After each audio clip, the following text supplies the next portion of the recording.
فبعد ما انا مشيت قال لو انا موجود كنت جددت له. طب ما انا كنت معاك من الاول، فاهم؟ لكن هو على المستوى الشخصي انا بحبه وجرأته، عارف طريقته، عارف في حاجات كتيره، لكن انا بحبه طبعا وبتمنى له كل التوفيق يعني. شوف الصوره الثالثه، رمضان صبحي اثر في حق نفسه، زعلت عليه لما مشي من النادي الاهلي، عنده موهبه كبيره. اللي ظلمت نفسها. طبعا يعني بص كل واحد بيفكرها بدماغه. يعني مثلا في ناس تقول لك ايه، هو فكر الفلوس، انا معاك عرض مغري وكل حاجه من بيراميدز واكيد استفاد من وراه والا ما كانش خد الخطوه دي. لكن النادي الاهلي خسر حاجات كتير يا كابتن. خسر بطولات، خسر يعني. رمضان النهارده بقى له قد ايه مشي من النادي الاهلي؟ 3 سنين حوالي او سنتين. ما خدش بطوله. انت النادي الاهلي لو اللي ماشي من قدام السور بياخد بطوله. كذا بطوله. فرمضان للفتره دي لو كان قاعد في النادي الاهلي كان زمانه خد له مثلا بتاع 15 بطوله في السنتين دول، صح ولا لا؟ غير حب الجماهير يا كابتن غير حب الجماهير خسر، بس هو في الاول وفي الاخر قراره. لكن الحريه طبعا في قراره. ايا كان هو لعيب كويس، عنده امكانيات هايله، ده مستقبل للكره المصريه. اتمنى اللي هو يحافظ على نفسه ويرجع للمنتخب. تراجع شويه عن اكيد طبعا. بص الجمهور عليه عامل. بيراميدز امكانيات ومتوفر لهم لبن عصفور وفلوس وكل حاجه، لكن الجمهور رقم واحد. بتلعب بارتياحيه غير لما بتلعب وعليك لود. في ظهرك تقدر طبعا، في ظهرك وبيديك قوه. ورمضان شوف اداؤه في بيراميدز عامل ازاي، وشوف اداؤه لما كان في النادي الاهلي. المنتخب يا كابتن مش المنتخب بره. انت من ساعه ما راح بيراميدز ما راحش المنتخب. بره المنتخب. سيبك من الفلوس، صح؟ وهو في النادي الاهلي كان نجم في المنتخب. عشان اداؤه ولا عشان الجمهور هو اللي بيديك الباور.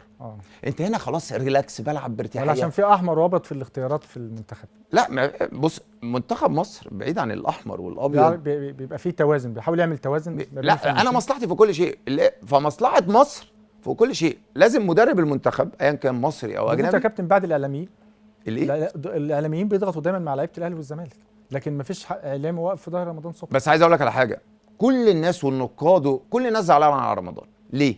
بغض النظر هو بيلعب فين، لكن عشان امكانياته الناس كلها زعلانه اللي ده ما يبقاش في منتخب مصر، صح ولا لا؟ صح. ده مأثر في حق نفسه، فده لازم يبقى في منتخب مصر عشان امكانياته تؤهله. يعني في لعيبه تانية اقول لك لا ما يستحقش يلعب في منتخب مصر، لكن رمضان يلعب في منتخب مصر. شوف الصوره طيب يا كابتن اللي بعدها، كابتن رضا بقى. كلمه لكابتن رضا.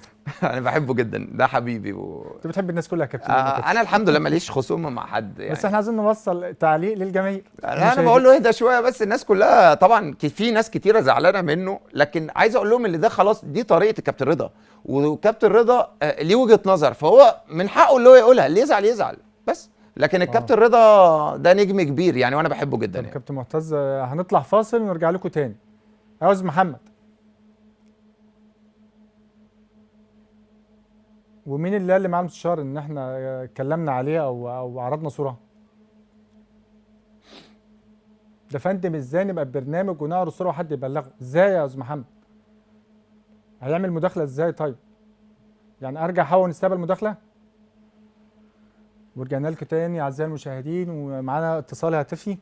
الو، السلام عليكم، معايا المستشار. ايوه يا بيه، ازيك يا ابو لاسم؟ ازيك يا المستشار؟ ازيك يا اخ معتز؟ علي المستشار، ازي حضرتك؟ وانا خذلتك فيا يا معتز؟ خذلتني؟ لا قول لي، لو موضوع عباس مسلطك قول لي يا بيه. لا انا ما حدش بيسلطني. امال انت بتهرج؟ هو مع المستشار على فكره، هو يا بيه استنى من فضلك. اول تعليق قال ان هو بيحبك وبيحب حضرتك. ولد محترم وعماله تقول لي يمين وشمال، هو داخل شايط وفيها عينه تاني. ده انا اول الحلقه قلت اللي انا بحبك. مع احترامي ليك، هو مين اللي عملك؟ اللي عملني ربنا. ايوه طبعا ربنا، ما عنديش مشكله، انما انا اللي وقفت جنبك وشجعتك، ولما الليالي اللي كانت بتطلع تهاجمك انا اللي وقفت لهم وقلت دون مشي من النادي بسبب الاداره. تمام. انما هتطلع تتعرج على فكره يا